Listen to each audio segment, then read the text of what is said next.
आज हम पढ़ेंगे इलेक्ट्रिक फील्ड लाइंस, है ना। तो हेडिंग डालें इलेक्ट्रिक इलेक्ट्रिक फील्ड लाइंस, है ना। वैद्युत क्षेत्र और लाइंस मतलब रेखाएं। तो इलेक्ट्रिक फील्ड लाइंस क्या होती है, देखो हमने आपको पढ़ाया था, इलेक्ट्रिक फील्ड के बारे में बताया था। जैसे मान लो ये मेरे पास क्यू चार्ज है, पॉजिटिव है, तो इस क्यू चार्ज के सराउंडिंग्स में एक फील्ड जनरेट हो जाएगी। और जैसे ही आप किसी दूसरे चार्ज को उस फील्ड के अंदर लाएंगे, उस पर फोर्स लगने लगेगी, है ना। यानी कि इस चार्ज के अराउंड एक फील्ड जनरेट हो गई है 3D में। 3D में इमेजिन करना है आपको, ये बोर्ड 2D, ठीक है। तो अब उन फील्ड लाइन को अगर हम रिप्रेजेंट करना चाहें, इसकी जो फील्ड है इलेक्ट्रिक फील्ड, तो उसको हम रिप्रेजेंट करना चाह रहे हैं। तो उसको रिप्रेजेंट करने के लिए कुछ लाइनों का यूज किया जाएगा। उन लाइनों को इलेक्ट्रिक फील्ड लाइन कहेंगे।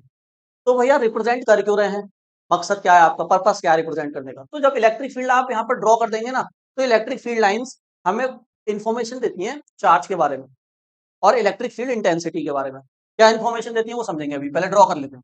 तो देखो ये पॉजिटिव चार्ज है, इसकी इलेक्ट्रिक फील्ड यहाँ सब में होगी, ठीक है। इलेक्ट्रिक फील्ड इंटेंसिटी सब में होगी। अब दिखाएंगे कैसे। आपको पता है इलेक्ट्रिक फील्ड कैसी क्वांटिटी होती है, बताओ। स्केलर वेक्टर, वेक्टर क्वांटिटी होती है। वेक्टर क्वांटिटी को वो होती है जिनमें डायरेक्शन को आपको दिखाना पड़ता है। तो हम क्या करेंगे, इस तरीके से एक एरो बनाएंगे और एरो का होगा आगे हेड, ठीक है। एरो का हेड उस पॉइंट पर इलेक्ट्रिक फील्ड की डायरेक्शन को बताएगा। और मैंने बताया था ये जो वेक्टर वाला एरो है, इस वेक्टर वाले एरो की जो लेंथ होती है वो क्या बताती है, उसका मैग्नीट्यूड। और जो हेड होता है वो क्या बताता है, डायरेक्शन। अब आप मुझे ये बताओ, जब आप इस चार्ज से दूर जाओगे तो इलेक्ट्रिक फील्ड इंटेंसिटी बढ़ेगी या घटेगी, घटेगी ना। डिस्टेंस के स्क्वायर के प्रोपोर्शनल होती है, मैंने बताया था, मतलब रिवर्स प्रोपोर्शनल होती है ना। इलेक्ट्रिक फील्ड इनवर्सली प्रोपोर्शनल होती है डिस्टेंस के स्क्वायर की, होती नहीं होती है।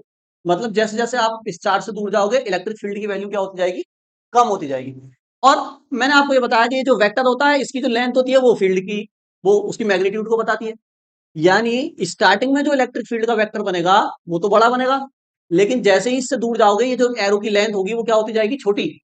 एरो की लेंथ छोटी होने का मतलब ये है कि डिस्टेंस के साथ इलेक्ट्रिक फील्ड क्या होती जा रही है, घटती जा रही है ना। जैसे ये वाला एरो इतना बड़ा बना, अगला वाला एरो क्या बनेगा, थोड़ा छोटा बनेगा।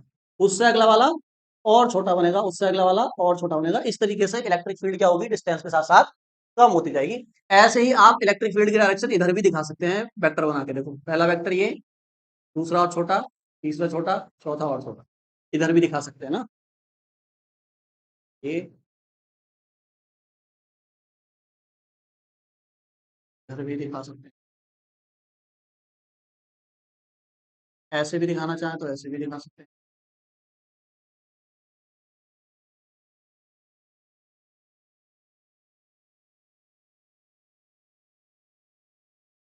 तो ये जो हम लाइंस ड्रॉ कर रहे हैं, इन लाइंस को ही बोला जाता है इलेक्ट्रिक फील्ड लाइंस। कितनी लाइंस ड्रॉ कर सकता हूँ इस तरीके से, मैं बताना। इस चार्ज चार्ज के अराउंड ये मैंने लाइंस ड्रॉ करी है, ऐसी कितनी लाइंस ड्रॉ कर सकते हो आप, इनफाइनाइट। भाई हर पॉइंट से आप ये बना सकते हो ना लाइन, हर पॉइंट से। और कितने पॉइंट है इसके अराउंड, इनफाइनाइट पॉइंट है नहीं है। यानी ये जो इलेक्ट्रिक फील्ड लाइन ड्रॉ की गई है ये आप इनफाइनाइट ड्रॉ कर सकते हो। इतनी मतलब ज्यादा ड्रॉ करने का मकसद नहीं है हमारा, हमारा मकसद है समझने का। अब ये एरो आपको ये बता रहे हैं कि चार्ज के पास में इलेक्ट्रिक फील्ड इंटेंसिटी ज्यादा होगी, जैसे जैसे चार्ज से दूर जाओगे इलेक्ट्रिक फील्ड इंटेंसिटी कम होती जाएगी। तो इससे हमें एक छोटी सी जानकारी पता चल गई चार्ज की इलेक्ट्रिक फील्ड के बारे में। ये चीज तो बताता ही है ये। साथ साथ सबसे इंपॉर्टेंट चीज इलेक्ट्रिक फील्ड लाइन बताएंगी आपको, डेंसिटी। क्या बताएंगी, डेंसिटी। देखो तीन बातों के बारे में बताती है इलेक्ट्रिक फील्ड लाइन। पहली बात आपको ये बताएगी मैग्नीट्यूड के बारे में। दूसरी बात आपको ये उस पॉइंट पर इलेक्ट्रिक फील्ड की क्या बताएगी, डायरेक्शन। और सबसे इंपॉर्टेंट चीज जिसको मैं अभी समझाऊंगा आपको, वो बताएगी डेंसिटी। है, जल रहा है, बात समझ में आ गई। मैग्नीट्यूड कैसे बताएगा, इसकी लेंथ से बताएगा मैग्नीट्यूड। डायरेक्शन कैसे पता चलेगा, एरो के हेड से डायरेक्शन का पता चलेगा। डेंसिटी क्या चीज होती है मैं अभी आपको समझाता हूं। तो इन तीन चीजों की इंफॉर्मेशन आपको कौन देगा, आपको इलेक्ट्रिक फील्ड लाइंस देंगी। ये सर माइकल फेराडे जो है हमारे, जिन्होंने इलेक्ट्रिक फील्ड के बारे में बताया, उन्होंने ही इसकी खोज की थी इलेक्ट्रिक फील्ड लाइंस की, ठीक है। क्योंकि इलेक्ट्रिक फील्ड लाइंस हमें कई सारी इंफॉर्मेशन देती है चार्ज के बारे में। ठीक, तो क्या ये इलेक्ट्रिक फील्ड लाइन जो मैंने बनाई है क्या रियल में होती है, क्या चार्ज कह रहा हूँ, दिखती है आपको? ये नहीं दिखती। मतलब ये जो लाइंस आपने बनाई है ये कैसी लाइंस हैं? इमेजिनरी, ऐसे ही सोची हुई लाइंस है ना, लेकिन ये हमको पता कुछ बहुत कुछ रही है ना। तो इलेक्ट्रिक फील्ड लाइंस की अगर डेफिनेशन पूछी जाए तो क्या बनेगी? The imaginary lines which gives the information about magnitude, direction and density of the electric charge is called electric field lines. मतलब लिखो हिंदी में, वह काल्पनिक रेखाएं, वह काल्पनिक रेखाएं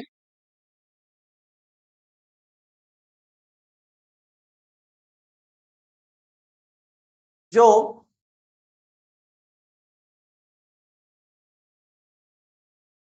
जो वैद्युत क्षेत्र की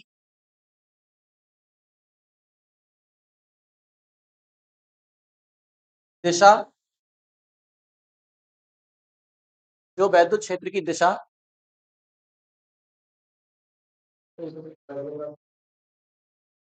वैद्युत क्षेत्र की दिशा, परिमाण, दिशा, परिमाण तथा घनत्व को बताती है। दिशा, परिमाण तथा घनत्व को बताती है।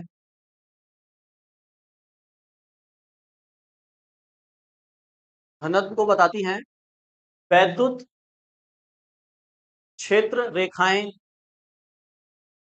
वैद्युत क्षेत्र रेखाएं या या वैद्युत बल रेखाएं कहलाती हैं। वैद्युत क्षेत्र रेखाएं या वैद्युत बल रेखाएं कहलाती हैं। ये डायग्राम बनाओ जल्दी इसी के नीचे एक बार फिर समझा देते हैं। देखो अब हम क्या पढ़ रहे हैं? इलेक्ट्रिक फील्ड लाइंस पढ़ रहे हैं। इनको वैद्युत क्षेत्र रेखाएं कह दो या वैद्युत बल रेखाएं कह दो, दोनों एक ही नाम, एक ही चीज के नाम। तो ये क्या होता है? मान लो हमारे पास कोई चार्ज है क्यू। अब आपको पता है क्यू चार्ज के जो सराउंडिंग्स में चारों तरफ एक ऐसी फील्ड बन जाती है जिसके अंदर किसी दूसरे चार्ज को लाते हैं तो फोर्स लगती है उस पर। तो इस इलेक्ट्रिक, इसको बोलते हैं इलेक्ट्रिक फील्ड। इस इलेक्ट्रिक फील्ड को हम कुछ लाइनों से दिखा सकते हैं, लाइन ड्रॉ करके। इन लाइंस को ही हमने बोला इलेक्ट्रिक फील्ड लाइंस। अब सवाल आता है भैया लाइन ड्रॉ कर क्यों रहे हैं? तो लाइन ड्रॉ इसलिए कर रहे हैं क्योंकि ये लाइंस हमें तीन चीजों के बारे में बता देती हैं इलेक्ट्रिक फील्ड के बारे में। देखो सबसे पहले ये बता देती है इलेक्ट्रिक फील्ड का मैग्नीट्यूड, उस पॉइंट पर कितना इलेक्ट्रिक फील्ड है, कितनी इलेक्ट्रिक फील्ड इंटेंसिटी है। दूसरी चीज ये बता देती है डायरेक्शन, इलेक्ट्रिक फील्ड लाइन से तो आप डायरेक्शन पता करते हो, इस पॉइंट पर इधर है, इस पॉइंट पर इधर है। तीसरी सबसे इंपॉर्टेंट चीज बताती है डेंसिटी, और डेंसिटी से ही हमें ये पता चलता है कि कहाँ इलेक्ट्रिक फील्ड स्ट्रांग है और कहाँ इलेक्ट्रिक फील्ड वीक है। ये किस, ये स्ट्रांग और वीक इलेक्ट्रिक फील्ड कौन बताएगा हमको? इलेक्ट्रिक फील्ड लाइंस की डेंसिटी से पता चलेगा। डेंसिटी से मेरा मतलब ये है, देखो इस चार्ज के पास में देखो इलेक्ट्रिक फील्ड लाइंस आपको ज्यादा दिखाई दे रही है ना, इस चार्ज के पास में इलेक्ट्रिक फील्ड लाइन ज्यादा दिख रही है। जैसे जैसे चार्ज से दूर जाते जा रहे हो देखो इलेक्ट्रिक फील्ड लाइन की डिस्टेंस क्या होती जा रही है? बढ़ती जा रही है। यानी यहां पर इलेक्ट्रिक फील्ड लाइन ज्यादा घनी है एज कंपेयर टू यहाँ यहाँ यहाँ यहाँ देखो गैप ज्यादा हो गया है ना। तो डेंसिटी का मतलब क्या होता है? कम जगह में ज्यादा लोगों का आ जाना डेंसिटी कहलाता है। कम रीजन में ज्यादा इलेक्ट्रिक फील्ड लाइन आ गई है, मतलब वहां पे इलेक्ट्रिक फील्ड लाइन की डेंसिटी क्या है? ज्यादा है। जैसे इस रूम में अगर मैं 100 बच्चों को ले आऊं, आ नहीं सकते, मान लो 100 स्टूडेंट्स आ गए, तो इस रूम में भीड़ बढ़ जाएगी ना बहुत। तो भीड़ बढ़ गई मतलब क्या? भीड़ बढ़ना, क्या बढ़ना? डेंसिटी बढ़ना। डेंसिटी का वैसे तो जनरल फॉर्मूला होता है mass upon volume, mass upon volume, लेकिन ये बदलता रहेगा। अब आप स्टूडेंट्स लाए हो तो फिर मास की जगह क्या आ जाएगा? स्टूडेंट्स, और वॉल्यूम की जगह क्या आ जाएगा? इस कमरे का एरिया। तो स्टूडेंट अपॉन एरिया भी क्या हो गया? डेंसिटी हो गई। बात समझ आ रही है? ऐसे हमारे केस में क्या होगा? एरिया और उस एरिया में कितनी इलेक्ट्रिक फील्ड लाइन है वो हो जाएगी डेंसिटी। अगर एक एरिया में ज्यादा इलेक्ट्रिक फील्ड लाइन निकल रही है मतलब इलेक्ट्रिक फील्ड लाइन की डेंसिटी क्या है उस एरिया में? ज्यादा है। और अगर डेंसिटी ज्यादा है तो इलेक्ट्रिक फील्ड कैसी है? स्ट्रॉन्ग है। और अगर इलेक्ट्रिक फील्ड लाइन किसी एरिया में कम है तो फिर डेंसिटी क्या है? कम है। और डेंसिटी कम है तो इलेक्ट्रिक फील्ड कैसी है? वीक है। इस चीज को मैं भी एक दूसरे डायग्राम को बना के समझाता हूँ। ये बात समझ में आ गई यहाँ तक? ठीक। अब देखो एक बात और सुनो, ये वाला मैंने वेक्टर बड़ा बनाया, ये वाला वेक्टर छोटा, ये वेक्टर और छोटा, ये वेक्टर और छोटा। ये दिखा रहा है कि चार्ज से जैसे जैसे दूर जाते जाते इलेक्ट्रिक फील्ड की वैल्यू क्या होती जाती है? कम होती जाती है। इसलिए स्टार्टिंग वाला वेक्टर बड़ा, ये वेक्टर की लेंथ है ना, मैग्नीट्यूड बताती है। किसी भी वेक्टर की लेंथ को क्या बताती है? मैग्नीट्यूड। और हेड जो बताता है सी डायरेक्शन। इसलिए ये छोटे करेगा दूर दूर जाते जाते। समझ में आ गई? अब हम डेंसिटी को एक डायग्राम की मदद से समझते हैं किस तरीके से स्ट्रॉन्ग और किस तरीके से वीक हो। ठीक है, मान लो यहां पर मेरा एक पॉजिटिव चार्ज रखा हुआ है, और इससे ये इलेक्ट्रिक फील्ड लाइंस निकल रही हैं।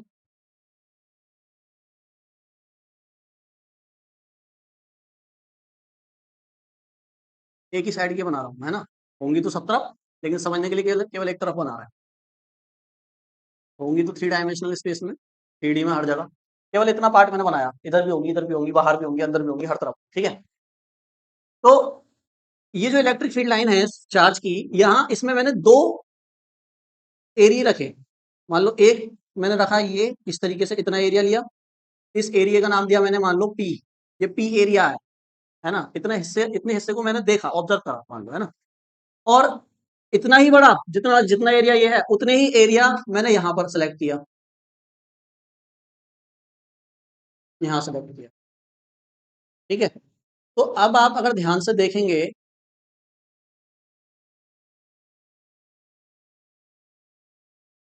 इस एरिया का नाम दे दो सपोज करो Q, ठीक है। एरिया दोनों सेम है, लेकिन एक पास में रखा है चार्ज के और एक दूर रखा है। तो अगर आप ध्यान से देखें कि ये जो P वाला रीजन है हमारा, ये P वाला जो एरिया है, इसमें से इलेक्ट्रिक फील्ड लाइन ज्यादा क्रॉस कर रही है, और ये जो Q वाला एरिया है इसमें से इलेक्ट्रिक फील्ड लाइन बहुत कम क्रॉस कर रही है, एक या दो। तो अगर आपसे पूछा जाए कि P रीजन में इलेक्ट्रिक फील्ड लाइंस की डेंसिटी ज्यादा है या Q रीजन में इलेक्ट्रिक फील्ड लाइंस की डेंसिटी ज्यादा है, तो किसमें ज्यादा है बताओ? P रीजन में ज्यादा है, क्योंकि देखो यहाँ पर इलेक्ट्रिक फील्ड लाइंस ज्यादा होगा, और Q रीजन में कम है। तो यहां से मैं कह सकता हूं कि ये वाला जो रीजन है ना, जिसमें इलेक्ट्रिक फील्ड लाइंस ज्यादा है, ये स्ट्रॉन्ग इलेक्ट्रिक फील्ड रीजन है। कैसा रीजन है? Strong electric field region. Region मतलब वही एरिया होगा, ठीक है। और ये वाला जो रीजन है, ये जो एरिया है, ये कैसा हो जाएगा फिर बताओ? वीक इलेक्ट्रिक फील्ड रीजन हो जाएगा। तो ये बात आपको कैसे पता चली कि ये वाला रीजन आपका स्ट्रॉन्ग है, ये वाला वीक है? इलेक्ट्रिक फील्ड लाइन से तो पता चला, क्योंकि इलेक्ट्रिक फील्ड लाइंस ने आपको क्या बताई? डेंसिटी बताई, और डेंसिटी से आपने पता किया कि यहाँ इलेक्ट्रिक फील्ड स्ट्रॉन्ग होगी और यहाँ इलेक्ट्रिक फील्ड वीक होगी। बात समझ में आ गई? ये बहुत इसका इंपॉर्टेंट पॉइंट है, इस डायग्राम को बनाओ। यहाँ तक आपको थोड़ा थोड़ा इंपॉर्टेंस समझ में आया इलेक्ट्रिक फील्ड लाइंस का? हाँ। तो ये हमें बहुत कुछ बता देती है इलेक्ट्रिक फील्ड इंटेंसिटी के बारे में, मैग्नीट्यूड, डायरेक्शन, डेंसिटी, कहाँ स्ट्रॉन्ग होगी, कहाँ वीक होगी, ये इलेक्ट्रिक फील्ड लाइंस देखकर ही आप बता सकते हैं, ठीक है। अब यूनिफॉर्म और नॉन यूनिफॉर्म इलेक्ट्रिक फील्ड भी आप ये फील्ड लाइन देखकर ही बता सकते हैं। कैसे? देखो, यूनिफॉर्म नॉन यूनिफॉर्म समझो पहले क्या होता है। जैसा आपको बोला गया कहीं कि भाई एक रीजन है हमारे पास, और उस रीजन रीजन मतलब एरिया, उस एरिया में यूनिफॉर्म इलेक्ट्रिक फील्ड है। कैसी? यूनिफॉर्म। यूनिफॉर्म का क्या मतलब होता है? यूनिफॉर्म मतलब बच्चे स्कूल में क्या पहन के जाते हैं, तो उसका नाम यूनिफॉर्म ही क्यों है? यूनिफॉर्म का मतलब होता है एक समान। अब वो जो बच्चे होते हैं, छोटे छोटे स्टूडेंट, वो सबकी ड्रेस सेम होती है ना, ताकि सब बच्चों को एक समान रूप से देखा जाए। ना तो कोई तो हुडी पहन के आ जाएगा, कोई शर्ट चेक वाली पहन के आ जाएगा, तो उससे उनका स्टेटस पता ना लगे, इसलिए बच्चों को यूनिफॉर्म पहना दी जाती है। यूनिफॉर्म मतलब एक ही ड्रेस। ऐसे ही अगर आपको बोला गया है कि यूनिफॉर्म इलेक्ट्रिक फील्ड है, मतलब ये हुआ कि सब जगह उस रीजन में इलेक्ट्रिक फील्ड कैसी है? सेम है। और अगर ये बोल दिया जाए कि नॉन यूनिफॉर्म है, तो फिर कहीं ज्यादा है कहीं कम है। तो ये आप इलेक्ट्रिक फील्ड लाइन देखकर ही बता देंगे। जैसे मान लो किसी रीजन में इलेक्ट्रिक फील्ड लाइन ऐसे दी हुई है, ये आप देख रहे हैं सारे वेक्टर कैसे हैं? सेम है बिल्कुल। तो अगर ऐसी इलेक्ट्रिक फील्ड लाइन है, इसका मतलब आप कहेंगे कि ये इलेक्ट्रिक फील्ड कैसी है? यूनिफॉर्म है। यूनिफॉर्म इलेक्ट्रिक फील्ड है, ई मतलब इलेक्ट्रिक। यूनिफॉर्म होने का मतलब ये है कि अगर कोई पॉइंट यहां है तो इस पर जितनी इलेक्ट्रिक फील्ड लगेगी, अगर कोई पॉइंट यहां है तो उस पर भी इतनी ही इलेक्ट्रिक फील्ड सेम होगी, बिल्कुल सेम, ठीक है। लेकिन अगर आपसे कहा जाए कि भैया यूनिफॉर्म नहीं है, नॉन यूनिफॉर्म है, तो नॉन यूनिफॉर्म की इलेक्ट्रिक फील्ड लाइन कैसी बनती है? तो फिर उनको ऐसे बनाया जाएगा, ये देखो, ये ये देख रहे हैं आप, मतलब कर्व है ना। तो यहां पर कुछ और हो सकती है, यहां ज्यादा हो सकती है। देखो यहाँ डेंसिटी बढ़ गई ना इलेक्ट्रिक फील्ड लाइंस की, तो यहाँ स्ट्रांग हो सकती है, और यहाँ कम है तो यहाँ क्या हो सकती है? वीक हो सकती है ना। ऐसे यहाँ भी कुछ भी हो सकती है। तो ये जो इलेक्ट्रिक फील्ड लाइन बनाई है, ये किसकी बनी है? Non uniform electric field line. तो यहाँ पे इलेक्ट्रिक फील्ड कैसी होगी? Non uniform electric. बात समझ में आ गई? तो इलेक्ट्रिक फील्ड लाइंस को देखकर बता देंगे नॉन यूनिफॉर्म है या यूनिफॉर्म है। नोट करो जरा इस पॉइंट को, ठीक है। तो आपने देखा कि इलेक्ट्रिक फील्ड लाइन हमको बहुत कुछ बता देती है इलेक्ट्रिक फील्ड के बारे में, कि कैसी इलेक्ट्रिक फील्ड होगी, कहाँ स्ट्रॉन्ग होगी, कहाँ यूनिफॉर्म होगी, कहाँ नॉन यूनिफॉर्म होगी। ये सब बातें हमें फील्ड लाइन से ही पता चलती है, ठीक है। ऐसे ही आप जब आगे पढ़ोगे ना मैग्नेटोस्टैटिक वाली यूनिट, वहां पर आएंगी मैग्नेटिक फील्ड लाइन, जैसे यहाँ इलेक्ट्रिक फील्ड लाइन है, वहां क्या आएंगी मैग्नेटिक फील्ड लाइन, उनको भी हम इसी तरह से दिखाएंगे, लेकिन उनमें और इसमें एक डिफरेंस होता है। मैग्नेटिक फील्ड लाइन में ये डिफरेंस है कि वो क्लोज लूप बनाती है एक। जैसे मैग्नेट अगर आपने देखी होगी तो मैग्नेट इस तरीके से होती है, देखो हर मैग्नेट में दो पोल होते हैं, चाहे वो मैग्नेट कैसी भी शेप की हो। कौन कौन से पोल होते हैं बताओ? नॉर्थ पोल और साउथ पोल, होता है नहीं होता है? भैया राउंड वाली मैग्नेट में कहाँ होता है बताना? इसमें तो आपको दिख जाता है, एक कोना नॉर्थ है एक कोना साउथ है। जो राउंड मैग्नेट देखिए राउंड गोल वाली, उसमें कहाँ होते हैं नॉर्थ साउथ बताओ? आगे पीछे, वो जो आगे वाला हिस्सा है उसका वो नॉर्थ होगा, पीछे वाला साउथ होगा। अरे बात समझ में आ रही है? हाँ। तो इसमें मैग्नेटिक फील्ड लाइन कुछ इस तरीके से चलती है, देखो नॉर्थ से निकलेंगी साउथ में एंटर करेंगी और साउथ से अंदर मैग्नेट के फिर नॉर्थ में एंटर करेंगी। तो ये जो पूरा बना ना, ये पूरा क्लोज लूप बन गया। ये क्या बन गया? Close loop. ये लेकिन यहां नहीं बन पाता इलेक्ट्रिक फील्ड लाइन में, क्यों? क्योंकि यहां पर देखो सिंगल चार्ज है, क्यू जो है ये सिंगल चार्ज है। यहां पर दो पोल है, नॉर्थ भी है और साउथ भी है। क्यों? मतलब हम इसको कहेंगे डाईपोल है ये। दो मतलब डाई, पोल मतलब सिरे। तो यहाँ कितने पोल है? दो पोल है। यहां पर ये कैसा पोल है? ये सिंगल, सिंगल को बोलते हैं मोनो। मतलब ये यहां पर मोनोपोल एग्जिस्ट करता है, मोनोपोल। और मोनोपोल मतलब एक ही सिरा, एक ही सिरे से निकलेंगी तो क्लोज तो बना ही नहीं पाएंगे। और मैग्नेट में क्योंकि डाईपोल होता है, दो पोल होते हैं, तो एक से निकलती है दूसरे में एंटर करती है, एक से निकलती है, तो क्लोज लूप बन जाता है। बात समझ में आ रही है? अच्छा, अगर इसका आप चाहो भैया इसको तोड़ देते हैं ना बीच में से, तो नॉर्थ पोल अलग निकल जाएगा, साउथ पोल अलग निकल जाएगा। लेकिन ऐसा होता नहीं ना। जैसे आप इसको ब्रेक करोगे ना बीच में से, ये जो छोटा वाला हिस्सा है इसमें ये वाला हिस्सा नॉर्थ बन जाएगा और ये वाला हिस्सा साउथ बन जाएगा। ऐसे ही इसका होगा, ये वाला हिस्सा साउथ, ये वाला हिस्सा नॉर्थ। बात समझ में आ रही है? कितना भी छोटा कर लो आप मैग्नेट को, हमेशा डाईपोल एग्जिस्ट करेगा, दो पोल एग्जिस्ट करेंगे। लेकिन चार्ज क्या है? ये मोनोपोल सिंगल है। इसलिए इसकी इलेक्ट्रिक फील्ड कभी भी क्लोज लूप नहीं बनाती, इसकी इलेक्ट्रिक फील्ड क्लोज लूप बना देती है। अभी और भी कुछ प्रॉपर्टी हैं इसकी इलेक्ट्रिक फील्ड की, जो मैं अब लिखवाने वाला हूँ पॉइंट पॉइंट, एक पॉइंट के बाद पॉइंट, है ना?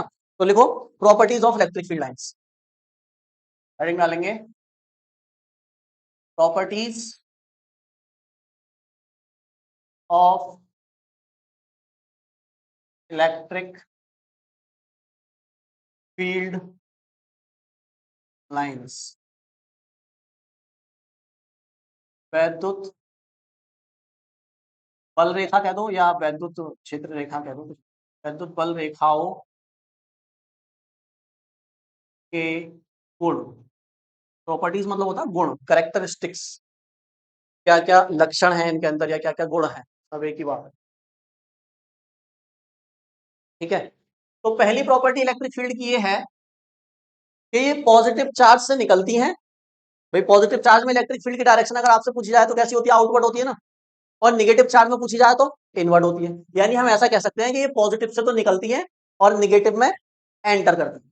कह सकते नहीं? कह सकते हैं। मान लो अगर आपके पास दोनों चार्ज रखे हुए हैं, यहां पर तो है पॉजिटिव चार्ज, रोक रखा है आपने, है ना? और यहां पर है निगेटिव चार्ज, ये दोनों स्टैटिक है, रुके हुए हैं।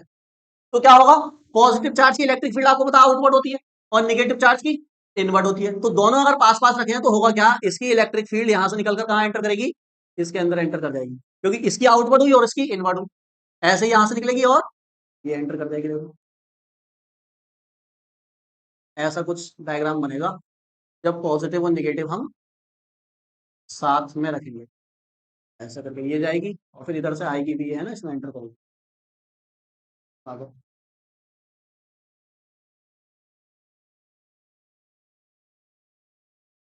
हम आएंगे, ये घूम घूम के, है ना?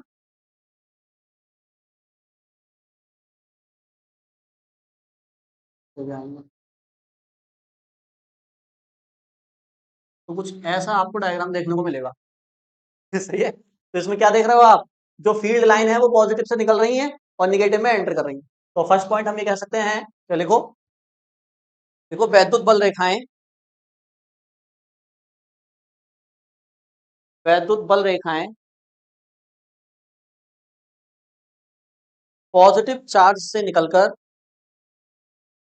पॉजिटिव चार्ज से निकलकर निगेटिव चार्ज में प्रवेश करती हैं या समाप्त होती हैं, ऐसे लिखो, निगेटिव चार्ज में समाप्त होती है। पॉजिटिव चार्ज से निकलकर निगेटिव चार्ज में समाप्त होती है। ठीक है, ये डायग्राम बनाओ इस पॉइंट के नीचे। देखो मान लो अगर एक चार्ज लेता मैं पॉजिटिव और दूसरा भी क्या ले लेता पॉजिटिव, तो इनकी फील्ड लाइंस को जरा इमेजिन करो। क्या होता है? इससे आउटवर्ड होती है ना। तो इस तरीके से ये आउटवर्ड ऐसे चली जाएगी, ये ऐसे चली जाएगी, फिर ये ऐसे चली जाएगी, ऐसे। देखो इलेक्ट्रिक फील्ड क्या करेंगी, इनकी आपस में रिपल करेंगी।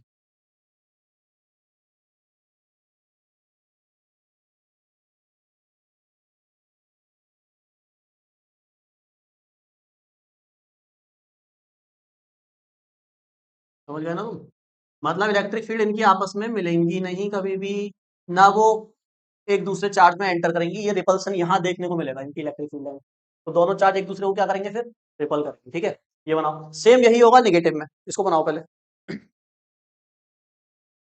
अगर मान लो दोनों नेगेटिव हुए तो कुछ नहीं करना, डायग्राम यही रहेगा, बस इनकी डायरेक्शन क्या हो जाएगी, आउटवर्ड की जगह इनवर्ड हो जाएगी। डायग्राम तो वही रहेगा, रिपल्सन तो फिर भी होता है ना। वही निगेटिव नेगेटिव में भी क्या होता है, रिपल्सन होता है। आप ये वाला मत बनाओ निगेटिव नेगेटिव वाला, बस समझ लो बस। डायरेक्शन हो जाएगी इनवर्ड और चार्ज हो जाएंगे कैसे, निगेटिव। अभी भी क्या होगा इनके अंदर, रिपल्सन ही होगा, है ना।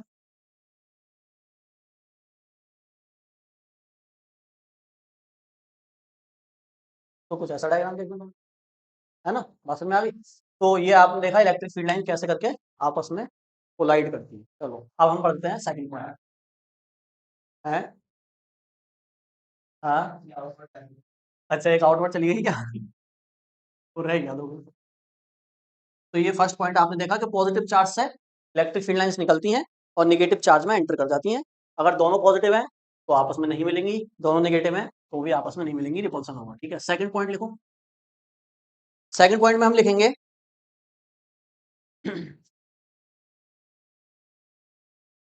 दो वैद्युत बल रेखाएं, सेकंड पॉइंट में लिखो,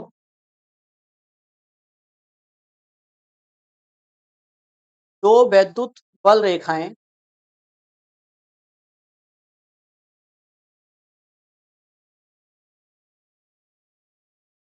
आपस में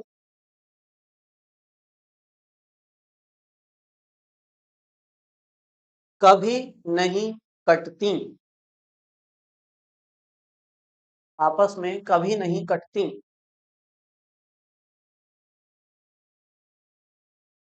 क्योंकि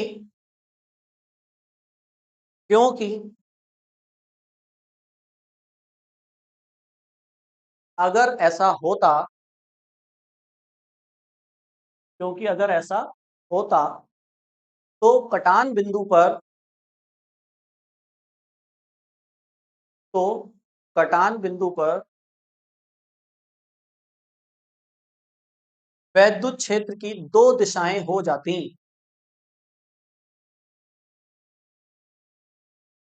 कटान बिंदु पर वैद्युत क्षेत्र की दो दिशाएं हो जाती,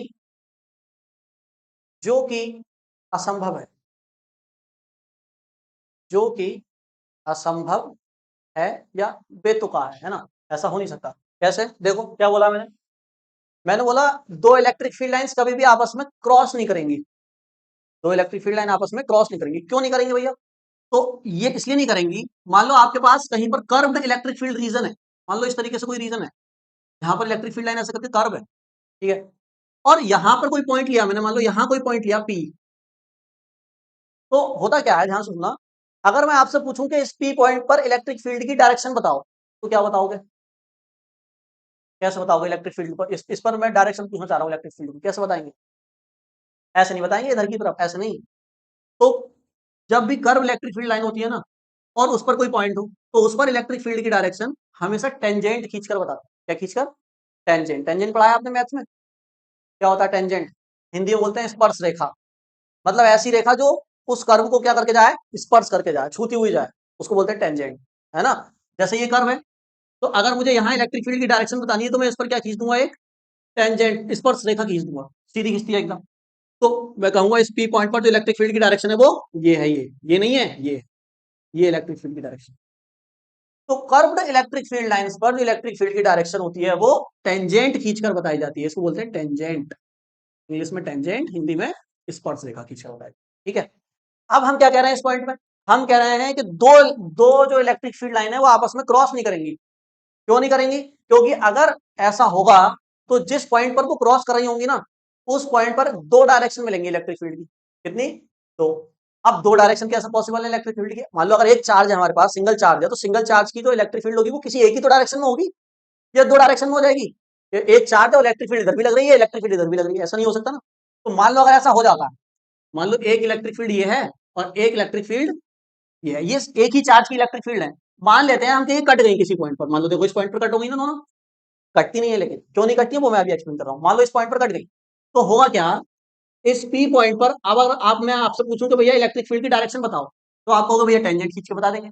तो आप टेंजेंट खींचो, तो पहले तो आप इस कर्व पे टेंजेंट खींचोगे तो इलेक्ट्रिक फील्ड की डायरेक्शन इधर आएगी, फिर आप इस वाली कर्व पे टेंजेंट खींचोगे तो इलेक्ट्रिक फील्ड की डायरेक्शन इधर आएगी। यानी इस पी पॉइंट पर क्योंकि दो कर्व मिल रही थी तो दो क्या आएंगे, टेंजेंट आएंगे। तो ये वाला टेंजेंट कहेगा इलेक्ट्रिक फील्ड इधर है और ये वाला टेंजेंट कहेगा इलेक्ट्रिक फील्ड इधर है।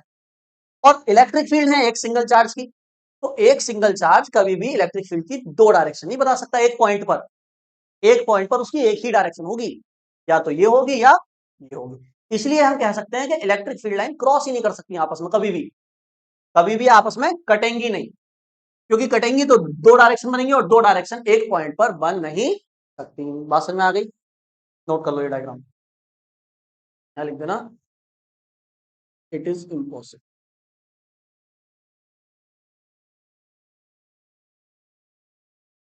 ये पॉइंट समझ में आया? तो इस बात को ध्यान रखना, इलेक्ट्रिक फील्ड लाइंस कभी भी क्रॉस नहीं करेंगे आपस में, ठीक है? अगर सिंगल चार्ज की, दो चार्ज की तो कर सकती है ना भाई। आपने वो वाला वो करा था एक न्यूमेरिकल ट्राइंगल वाला, तो उस पॉइंट पर आप देख रहे थे इलेक्ट्रिक फील्ड की दो दो डायरेक्शन आ रही थी, आ रही थी, तो वहां कैसे आ रही थी? क्योंकि चार्ज दो थे ना वहां पे, एक चार्ज की एक इलेक्ट्रिक फील्ड आई, दूसरे वाले की दूसरी इलेक्ट्रिक फील्ड आई, तो हम देख रहे थे दो दो इलेक्ट्रिक फील्ड आ रही थी। तो जितने चार्ज होंगे उतनी इलेक्ट्रिक फील्ड होंगी, लेकिन एक चार्ज की तो एक ही होगी ना, एक चार्ज की जो इलेक्ट्रिक फील्ड की डायरेक्शन वो एक ही होगी। यहाँ कितनी मिल रही है? तो इसलिए ये कट ही नहीं सकती। बात समझ में आ गई? कटेंगी तभी दो मिलेंगी, तो दो मिल नहीं सकती इसलिए कट नहीं सकती, ठीक है? थर्ड पॉइंट लिखो। थर्ड पॉइंट में हम कह सकते हैं, क्या कह सकते हैं, लिखो। हाँ पहले समझ लो बाद में। मान लो आपके पास कोई सिंगल चार्ज है, दो नहीं है सिंगल है, ये प्लस क्यू मान लो सिंगल चार्ज है और यहाँ कहीं दूसरा है, इसको भूल जाओ, इधर कोई दूसरा है, हम नीचे में लाइन खींच देते हैं, अलग अलग है ना, यहाँ कोई माइनस क्यू चार्ज, ठीक है? तो प्लस क्यू चार्ज की इलेक्ट्रिक फील्ड तो आप ऐसे ही बना देते हो सीधी, इधर की तरफ, रेडियली आउटवर्ड, मतलब बाहर की तरफ, बनाते हो नहीं बनाते हो? तो इसको मैं क्या कह सकता हूँ कि अगर कोई सिंगल चार्ज है तो उसकी इलेक्ट्रिक फील्ड कहाँ खत्म होगी, जाके बताना। इसकी इलेक्ट्रिक फील्ड लाइन कहाँ पर खत्म होंगी? अगर दोनों एक जगह रखे हुए हैं तो हम कहेंगे पॉजिटिव से निकलेंगे, नेगेटिव में एंटर कर जाएंगे, तो पॉजिटिव से स्टार्ट हुई और नेगेटिव में खत्म हो गई जाके। लेकिन अगर सिंगल चार्ज है तो इलेक्ट्रिक फील्ड कहाँ खत्म होगी बताओ, कहाँ होगी? है इनफाइनाइट पे खत्म होगी। मैंने बताया था कि ये इलेक्ट्रिक फील्ड लाइन सब कहाँ तक जाएंगी, इनफाइनाइट तक जाएंगी। मतलब अगर आप यहाँ भी चार्ज रखोगे तो इस पर फोर्स लगेगी, और यहाँ रखोगे तब भी लगेगी, यहाँ रखोगे तब भी लगेगी। हाँ, फोर्स की जो अमाउंट है, फोर्स की जो वैल्यू है वो कम होती जाएगी, यहाँ कम, यहाँ और कम, यहाँ और कम। एक पॉइंट तो ऐसा आएगा जहां पर बिल्कुल ही कम, लेकिन लगेगी तो, कुछ ना कुछ तो लगेगी। आप 100 किलोमीटर दूर रख दो चार्ज से, कहोगे फोर्स जीरो, फोर्स जीरो है क्या? जीरो नहीं है, बहुत ही ज्यादा कम है, जीरो तो नहीं। जीरो कहाँ होगी? अनंत पर, और अनंत कहाँ है? अनंत पर। समझ आ गई? तो हम कह सकते हैं जो सिंगल चार्ज की इलेक्ट्रिक फील्ड होती है वो इनफाइनाइट पर जाकर खत्म होती है। अच्छा नेगेटिव में क्या कहोगे? नेगेटिव में तो आती है इलेक्ट्रिक फील्ड अंदर की तरफ, तो इसमें क्या होती है, इलेक्ट्रिक फील्ड अंदर की तरफ एंटर करती है। हाँ, तो हम क्या कहेंगे कि ये इलेक्ट्रिक फील्ड लाइन कहाँ से आ रही है, इनफाइनाइट से आ रही है। क्योंकि अगर बहुत दूर भी कोई चार्ज रखा होगा तो उस पर भी ट्रैक्शन फोर्स लगाएगा ही, थोड़ी से थोड़ी लगाएगा ही, लगाएगा ही लगाएगा। अनंत पे भी रखा होगा तो नहीं लगाएगा, तो अनंत कहाँ है? अनंत पे। ठीक है? तो सिंगल पॉजिटिव चार्ज में हम कहेंगे इलेक्ट्रिक फील्ड अनंत पे खत्म होती है, और नेगेटिव चार्ज में इलेक्ट्रिक फील्ड अनंत से आती है। ठीक है? समझ में आई? ये पॉइंट समझ में आया? लिखो, लिखो। एकल आवेश में, एकल धन आवेश, धन नहीं पॉजिटिव लिखो यार, एकल पॉजिटिव आवेश में, एकल का मतलब है सिंगल, ठीक है? एकल पॉजिटिव आवेश में वैद्युत बल रेखाएं, वैद्युत बल रेखाएं अनंत पर जाकर समाप्त होती हैं, अनंत पर जाकर समाप्त होती हैं। वहीं एकल निगेटिव चार्ज में, एकल निगेटिव चार्ज में वैद्युत बल रेखाएं वैद्युत बल रेखाएं अनंत से आती है, ठीक है, अनंत से आती। ये दोनों डायग्राम बना लो जरा, छोटे छोटे। फोर्थ पॉइंट, हालांकि ये मैं आपको समझा चुका हूं कि इलेक्ट्रिक फील्ड लाइंस कभी भी क्लोज्ड लूप नहीं बनाएंगी। बात समझ में आ रही? क्लोज्ड लूप समझते हो ना, जिसका इनिशियल और फाइनल पॉइंट सेम हो, उस लूप को हम क्या बोलते हैं? Closed loop. जैसे मान लो यहां से स्टार्ट हुआ कोई लूप और यहीं आके क्या हो जाए? खत्म हो जाए। तो इनिशियल भी यही हुआ और फाइनल पॉइंट भी यही हुआ। तो इस ऐसे लूप को बोला जाएगा क्लोज्ड लूप या क्लोज्ड कर्व, है ना, या क्लोज्ड एरिया, कुछ भी कह दो, क्लोज्ड लगा दो। क्लोज्ड की डेफिनेशन यही है, इनिशियल और फाइनल पॉइंट सेम। तो इलेक्ट्रिक फील्ड में ऐसा नहीं होगा। क्यों नहीं होगा? रीजन बताया था मैंने अभी। क्यों नहीं होगा बताओ? इलेक्ट्रिक फील्ड लाइन ऐसी नहीं मिलेंगी आपको देखने को। क्यों? क्योंकि वहां पर मोनोपोल है, यानी सिंगल चार्ज एग्जिस्ट करता है। भाई पॉजिटिव चार्ज है तो पॉजिटिव हो सकता है, कोई दिक्कत नहीं है। निगेटिव है तो निगेटिव भी हो सकता है, सिंगल हो सकता है, नहीं हो सकता है। बात समझ में आ रही है? इसलिए यहाँ पर अब इसकी इलेक्ट्रिक फील्ड हमेशा बाहर की तरफ ही तो निकलेगी। ये ऐसे गोल लूप कैसे बनाएगी? नहीं बना सकती ना। ऐसे ही इसकी इलेक्ट्रिक फील्ड अंदर की तरफ आएगी, ये भी ऐसे कभी क्लोज लूप नहीं बना सकती। बात समझ में आ रही है? मैग्नेटिक फील्ड में बन जाता है, क्योंकि मैग्नेटिक फील्ड में दोनों पोल आपके जुड़े रहते हैं एक दूसरे से, नॉर्थ और साउथ, इनको आप अलग कर ही नहीं सकते। तो ये नॉर्थ से निकलती है, साउथ में एंटर करती है, फिर नॉर्थ में आ जाती है, बन गया क्लोज लूप। ऐसे ही इधर जाएगी, नॉर्थ से निकलेगी, साउथ में एंटर करेगी, फिर साउथ। समझ आ रही है? तो ये ही बहुत बड़ा डिफरेंस है मैग्नेटिक फील्ड लाइंस और इलेक्ट्रिक फील्ड लाइंस में, कि magnetic field lines close loop form करती हैं, इलेक्ट्रिक फील्ड लाइन में क्लोज लूप फॉर्म नहीं हो सकता, बिकॉज ऑफ मोनोपोल। यहाँ पे मोनोपोल एग्जिस्ट करता है, यहाँ डाइपोल। लिख लो इस पॉइंट, देखो। वैद्युत बल रेखाएं कभी भी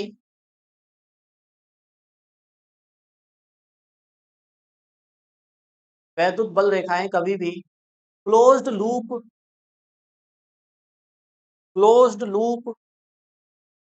नहीं बना सकती।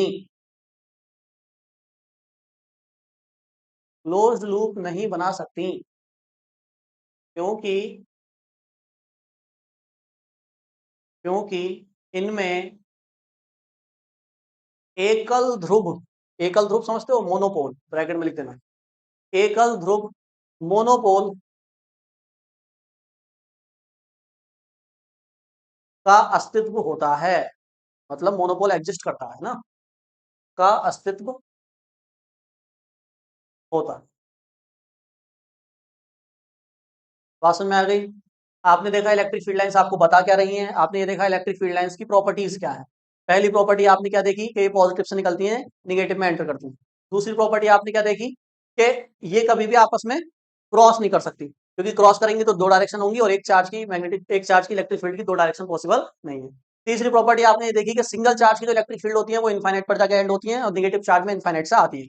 फोर्थ प्रॉपर्टी आपने ये देखी कि इलेक्ट्रिक फील्ड लाइंस कभी भी क्लोज लूप नहीं बना सकती, क्योंकि इनमें सिंगल चार्ज एग्जिस्ट। समझ में आ गई? ये हो गया आपका रिवीजन। अब इस पर बेस्ड न्यूमेरिकल होंगे तो न्यूमेरिकल कर लेंगे, नहीं होंगे तो हम अगला टॉपिक पढ़ेंगे इलेक्ट्रिक फ्लक्स, जो कि बहुत ज्यादा इंपॉर्टेंट है इलेक्ट्रिक फ्लक्स। ठीक है, वहां से क्वेश्चन जरूर आता है। चलो, आज के लिए इतना ही रखते हैं।